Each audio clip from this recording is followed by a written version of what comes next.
the park and rec, and I food. thought you had a fairly new fire station, no? No, they're going to use that part of that building, and we'll use part of it. It'll be busy up there. But you will have more space. Oh, yes, a lot more space. And private rooms, which Yeah. would be good. Yeah, there's no privacy around here, you know, people are talking on the phone, and, you know, it's confidential. And My name is Linda Nichols. I'm the Area Director for USDA Rural Development, and we've come here today to talk about our what's called our 504 Loan and Grant Program for home repairs. And this is Diane Inglet, and she's going to go over some of the specific qualifications for the program. So United States Department of Agriculture offers assistance for homeowners of single-family houses to repair homes in form of loans and grants.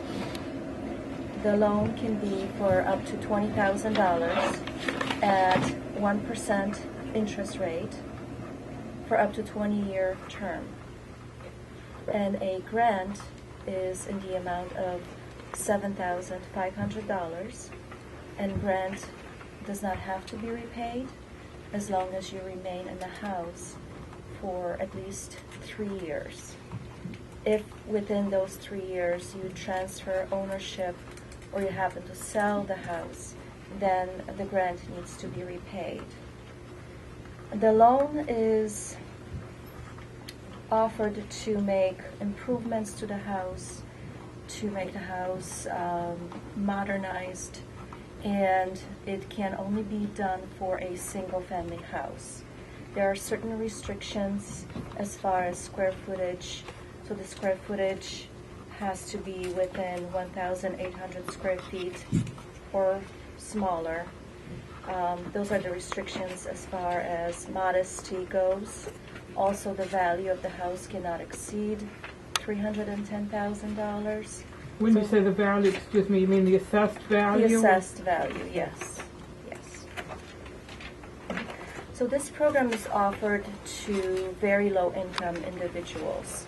And for example, in Middlesex, very low income can classify as a household of one, not the income not exceeding $34,500. How much? $34,500. That's a lot of money. That is the limit. And that's the adjusted income. There can be some adjustments to that. Yes. Just. Adjustments such as medical expenses, you can deduct that, and this is all based on a budget. So with a mortgage application, we call it a mortgage application, but that application serves for a grant as well. We make a determination based on the budget that accompanies the paperwork that we send out, and we see if you are able to repay any amount that you need. So if you are able to repay, then perhaps we can structure a loan for you so you have the opportunity to repay the loan within the next 20 years or 15 years, that depending on your budget, on the availability of cash after your expenses. If, however, you don't have the repayment ability and you're unable to repay the loan, we can offer a grant. And this way, if we look on your budget and you have a negative cash inflow, let's say you earn $1,000 a month, your expenses are $1,200 a month, your deficit is $200, so you obviously cannot repay a loan.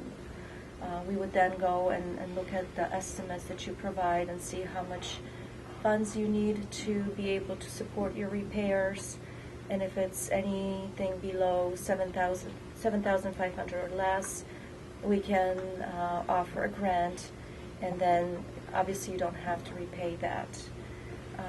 The grant is designed to help homes become accessible if someone is disabled, also to remove health and safety issues, and the grant is designed really to help you stay in the house and make that home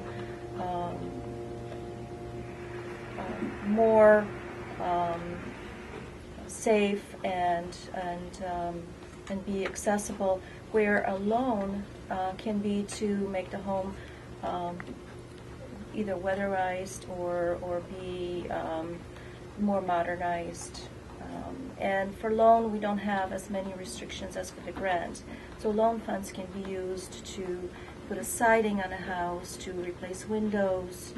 If you have worn out floors and you need new flooring, carpeting, we could certainly lend for those reasons.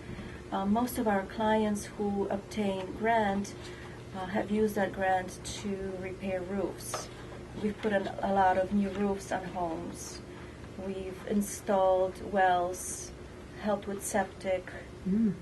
So these would be the health and safety items that we're most, our funds are most used for.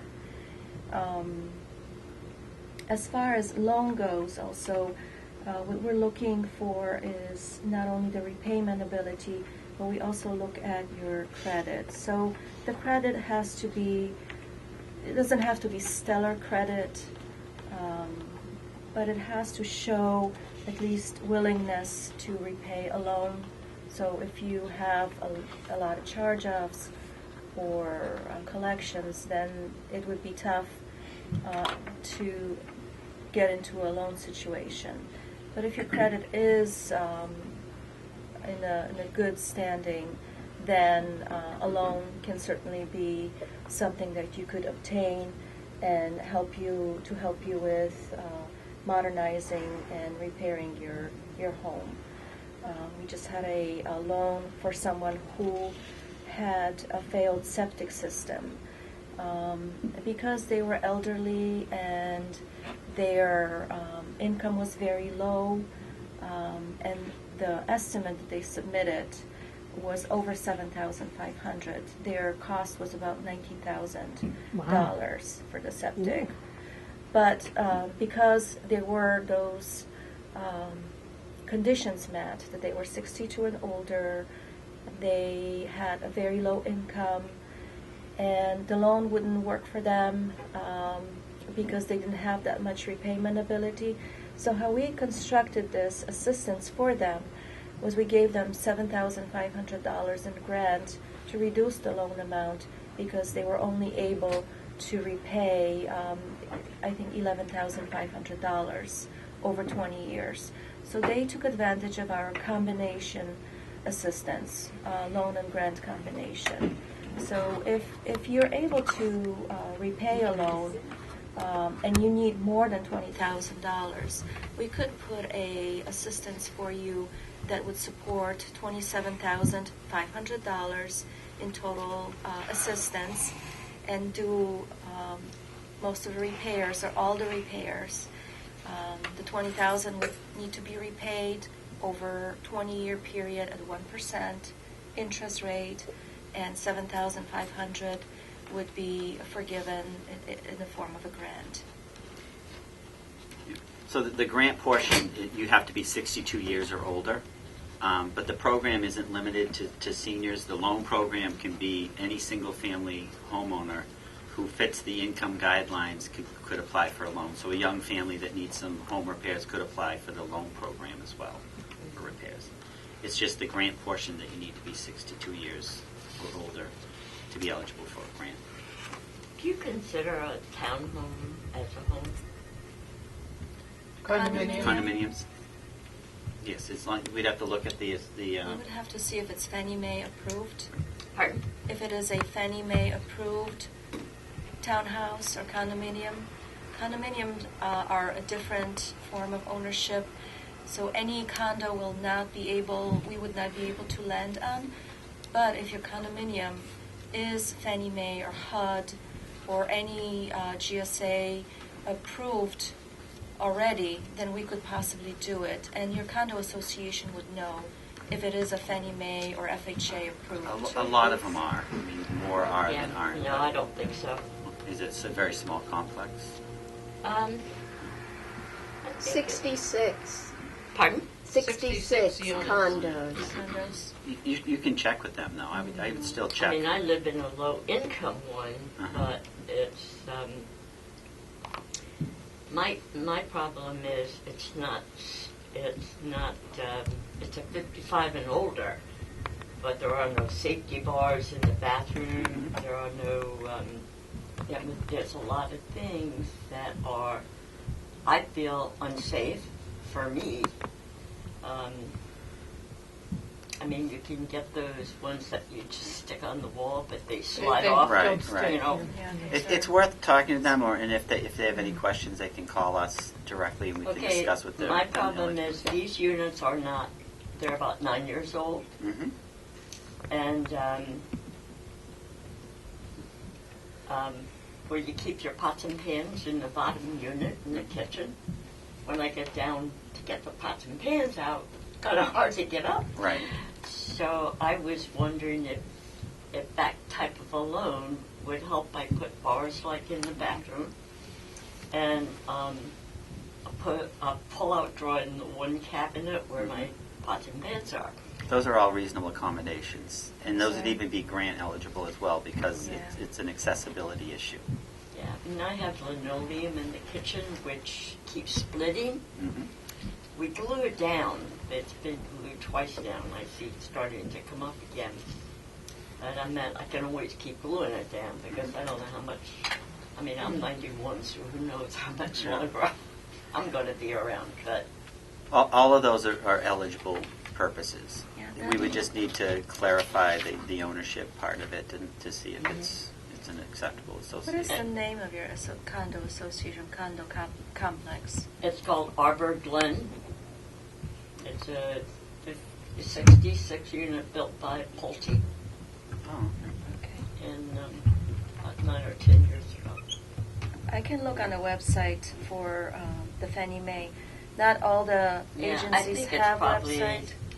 more private. well, no, it can be private. It can be private. It's just if it was done through a government entity, which Pulte's a big company, so I would be surprised if they didn't go through Fannie Mae or Freddie Mac. Yeah. Yeah, could very well be, Eileen. Yeah, but we can check on that. If you want to leave us your name and number too, Diane Yeah. can look and see if she can. I can look take that your up. name and number That'd be and great. call you. I can find out on the website of Fannie Mae if Arbor Glen is approved by them. But you also, if you could ask the condo association to find out if that complex has ever been approved by FHA or any other state agency. If it has, then we can certainly get you going on the grant and perhaps fix those deficiencies. It seems that they are safety and they would be grant eligible. Yeah. Even on like the flooring, if the flooring is lifting, that's a safety issue. Yeah, she's it's tripped a over it a safety. couple Right. times. So when we're talking about the loans, if you wanted to just update your floor because flooring or whatever because it was worn, didn't look good. But when it becomes a safety issue, that's when we look at the grant. You can look at the grant for those type of purposes. The same with the accessibility is considered a grant eligible purpose. So would it be like any type of flooring she chooses she could get? reasonable, yeah. I mean, Okay. Oh, I don't mind linoleum. Yeah. no, yeah. What we do is we ask you to provide us 3 estimates from contractors. So a contractor will go in, give you an estimate, and then you will choose which floor you like, the one that he presented to you, which contractor you feel comfortable working with. And when we go to inspect before we approve the grant or loan, we basically know that, well, if your floor is peeling, you're not doing this to make it, to beautify the place, you're there Safe. to make it safe. So we would consider that as a grant purpose. And then, like, we don't want to dictate what type, what grade or anything else, but it also has to be reasonable. If you wanted a tile floor or something like that, that's more. You could probably do that under the loan purpose because that's more of a cosmetic upgrade. But the grant funds are fairly limited, so we really like to keep those. I'm sorry, I thought I turned my phone off. Keep those for health and safety type issues and stuff like that. So But, we let you kind of pick what you want without trying to tell you Yeah, exactly. we don't pick your flooring, we don't pick your, appliances, not appliances, but roof, shingles. That's all between you and your contractor. But we do ask for the estimates just to make sure that they're being reasonable and they're not trying to, You would overcharge. include everything, like the bathroom, putting something in the bathroom, and Yeah, we do what's called a development plan, and we'd list out all your needs and what okay. So, and as Diane said, you could get as much as $27,500 in a combination if somebody had like a lot of issues to address. The other thing that we do need to do is make sure that we remove all health and safety issues. So in other words, if a house needed a lot of rehab, we wouldn't be able to just like fix a part of it and then leave other health and safety issues. So we need to make sure we remove all health and safety issues when we go in. It's just like the way the house is, when you pull into the garage and then you come up the back stairs, if you have bundles, it's kind of hard to, you have nothing to hold on. So I had those installed already by a contractor. But there are other issues right now for me taking finances. So We can look into it, and if for some reason it isn't eligible, there are other programs that help, especially with accessibility issues too. And a lot of times we'll work together with other associations, because if our funds aren't going to be sufficient to address everything, a lot of times we'll work with some other state and local nonprofits that have funding those as are well. the only things that would help me. Okay. So we just need to find out if that complex is approved by any of the government That would entities. be the first step. That would be the first step. Okay. And if it is, then we can certainly give you the application and you can start the process. And then we would come and see your project, your unit, and we will itemize all the repairs. And if it fits the grant amount, if it fits the purpose of a grant, then we could certainly go up to the $7,500. And I just want to point out that $7,500, it is a lifetime assistance. So if you've already had a grant before, let's say you obtain a grant for $4,000, you can still apply, but you would only have $3,500 left. Amazing. Right. So you could get a grant now and not use the total amount, and then apply later at another time if you need additional assistance. Well, that's good to know. Now, there's an application in the packets that I handed out, and I'll leave some here at the center as well. If you have, fill it out as best as you can, then you can call the office, and then we would come out and help you with any of the paperwork if you don't, if you need any assistance or anything with that. And you are out of... We're out of Holden, just outside of Worcester. Now, I want to ask about contractors. Do you help people with getting contractors, or do they have to be licensed to We insure? don't, because we're with government. We don't want to go and form associations Right. with specific ones. You're hiring that individual, so the contract of the repairs is between you and the individual. We're just providing the financing, the source. So we don't have anybody that we can recommend or anything like that. Do you have people that you can't recommend that have is there a They list just have to be licensed. Yeah. and insured? Yes, licensed and insured in the state of Massachusetts. And we do have a debarment system that if for some reason somebody had done something with any federal funding in the past where they scammed somebody or something, hopefully they would show up in that. We always check that list when people hire. So we'll at least run that to make sure they weren't debarred from doing any federal type programs. And that's again like why we ask for 2 or 3 estimates, just to make sure that it's reasonable. I want to make sure that the prices that they're giving are fair, and if you have 3 quotes, at least you know that these are compatible, or maybe something's off, and then we'll see what's off. Maybe you have additional work to be done. So when we come out to see your home, what type of improvements you need, or what type of safety concerns you have, we can compare with the quotes and we'll know when we're preparing a detailed development plan. We'll put each item that you need to be done. We'll have the cost for each item. We can compare with the quotes and know who's giving you a fair quote. And then we'll ask you, do you feel comfortable working with this person? You know, are they responsive? Because if they're not responsive on the first call, then you may have an issue later on.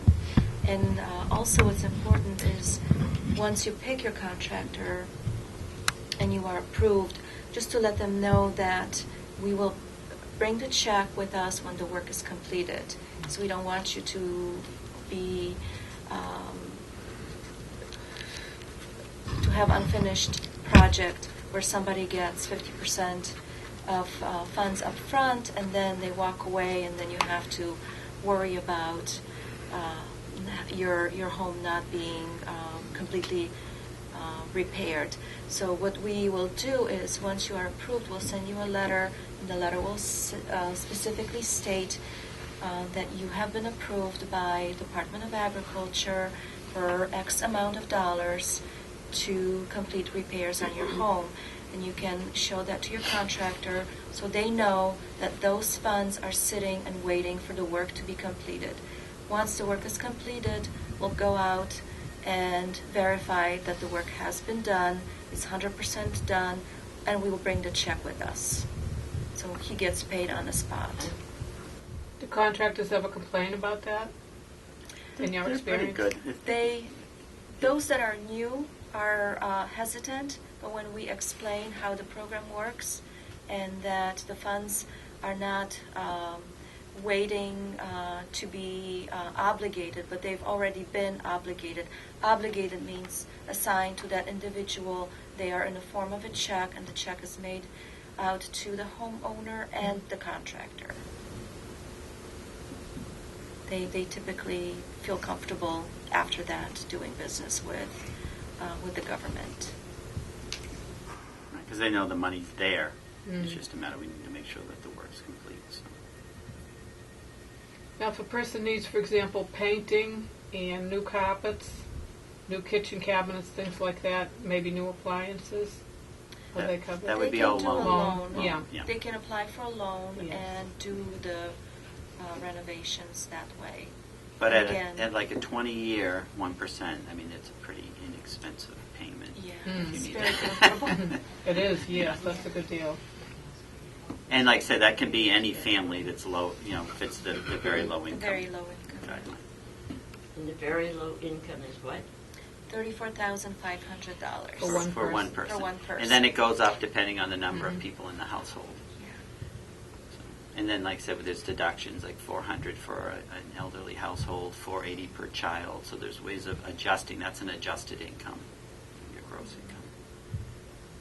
So, And what is the limit on the value of the home they could buy? Is In it The this limit's the area, same. 310,000. the same amount Yeah. you mentioned? Yes. Yes, okay. And the square footage is 1,800 square feet. So no more than 18? No more, yes. Livable Unless- area?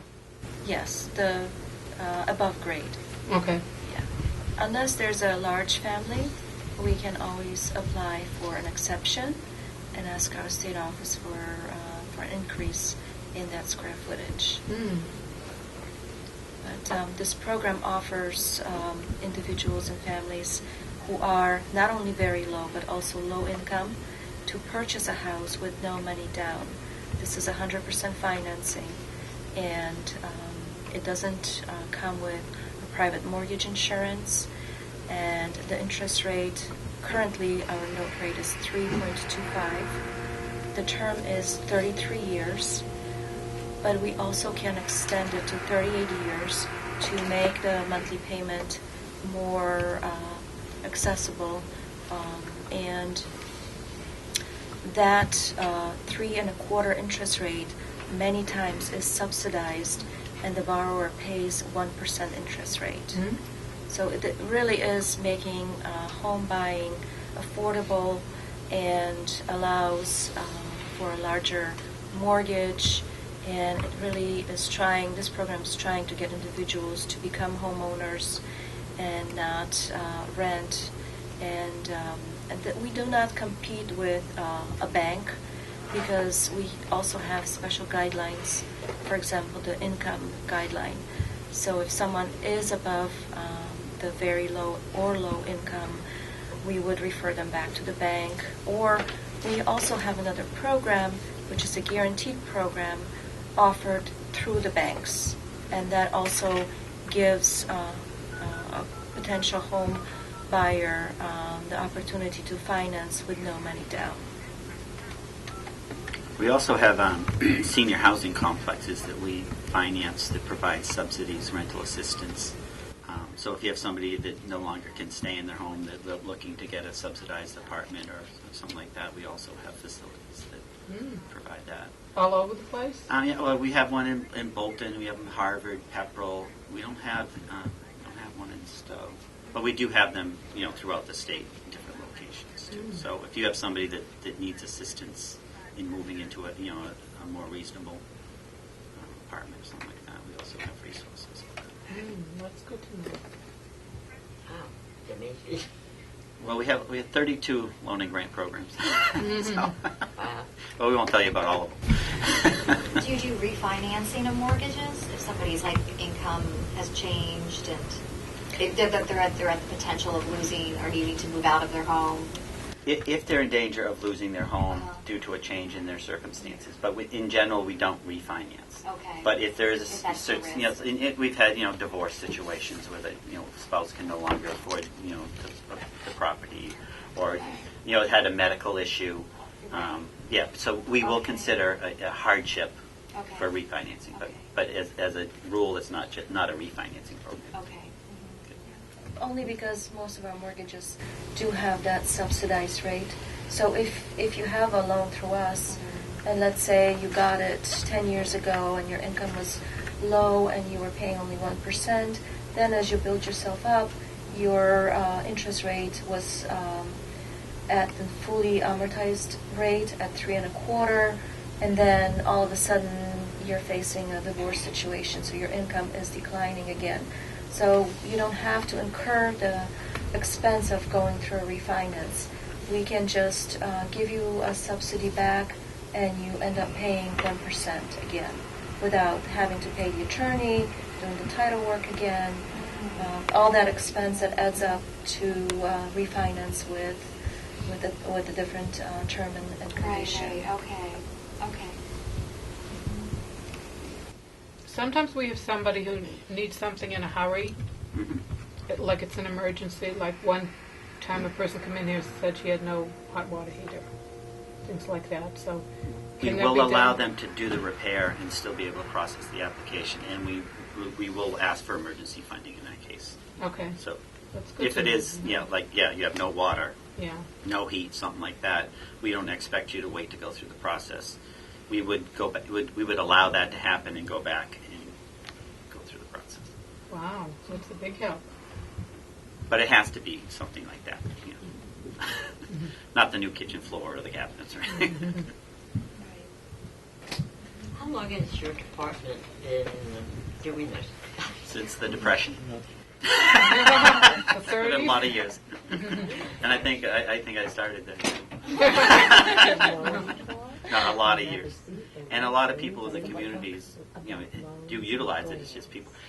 The biggest hurdle is it's the Department of Agriculture. Just no matter how many times you talk about it, people just aren't going to think to go to agriculture to get a business loan or to get a housing loan or something. It just isn't something that comes to mind. The association is hard to make that Department of Agriculture can help you repair your house or help you buy a house. But that's why we're trying to spread the word. And if you know of anyone who is looking to either purchase a house or repair, let them know about us, and then we'll take over and we'll be glad to work with them. Is that first-time home buyers only? No, it's just Doesn't have to be? someone who doesn't own a property. Doesn't currently own a property? Doesn't currently Their own own a home, yeah. property, yes. Yeah. If someone had a house 5 years ago and they sold it and they're renting and they're looking to purchase again, certainly they can utilize our program. It's the grant that's limited to $7,500 assistance per applicant for a lifetime. But the loan program is not limited in that way.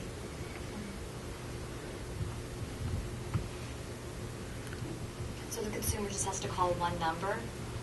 Yes. USDA number? Yeah, and I'm gonna, Yes. and I have I have some basic Yeah. information on the program that we talked about today, and I have application packets that I'll leave here at the center, and I'll forward the email with the packets on it. We also, if people interested in a housing loan, we can email that pre-qualification packet and get them started on that type. So they can contact the office directly. The Holden office, just so the number is 508-829-4477, extension 4. And that's in, that information's in all these packets, but just for people that are watching, they can, if they want to try to call the office. And the information will be here at the center too, so. And for the housing program, if you're interested in purchasing a house, you don't have to go through the process of filling the full application initially. We just have a one-page pre-qualification worksheet that you give us the information, and based on that, we'll run a credit, check your income, and let you know how much mortgage you could potentially be able to support based on the information that you provided to us. So at least you have an idea.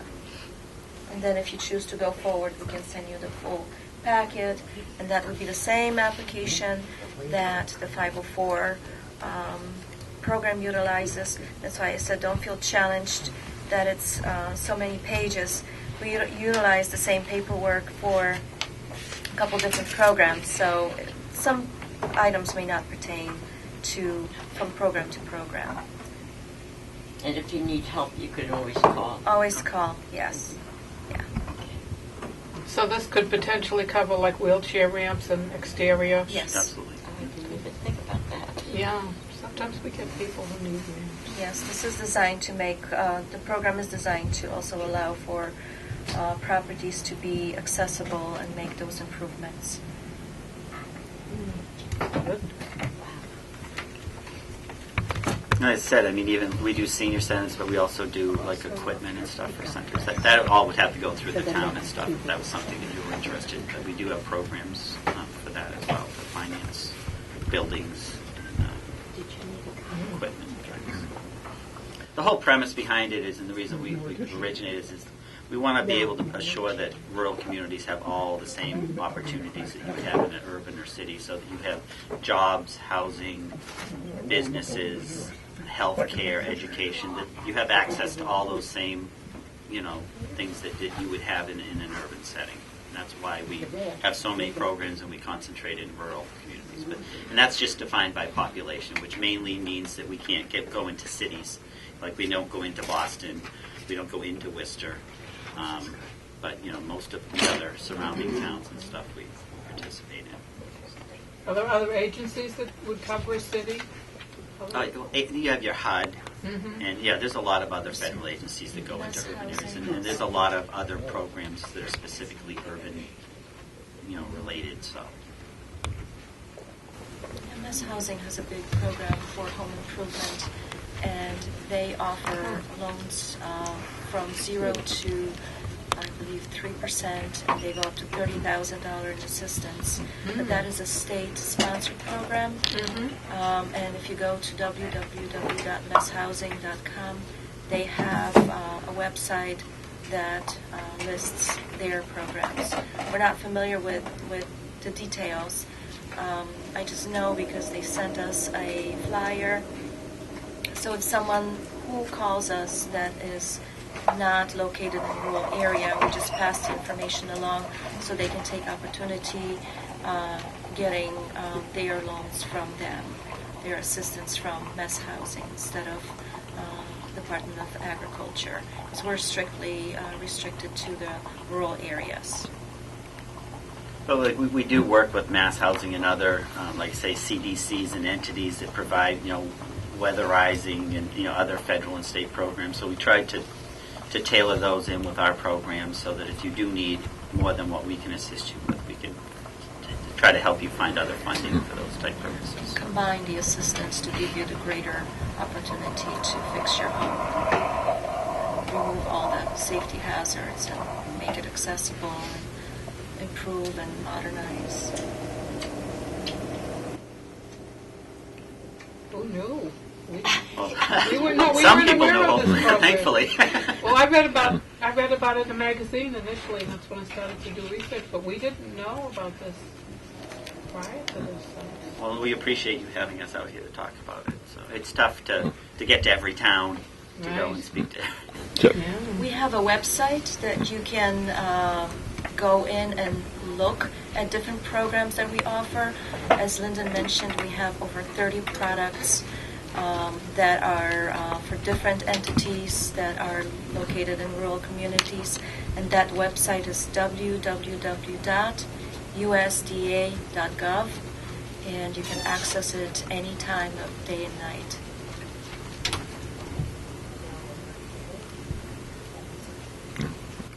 Any questions? Thank you very much. Thank you for Appreciate coming. it. Thank you. If you have any questions, just give us a call. You can also call the Hadley office. We work together, and the Hadley number is 413-585-1000, extension 4.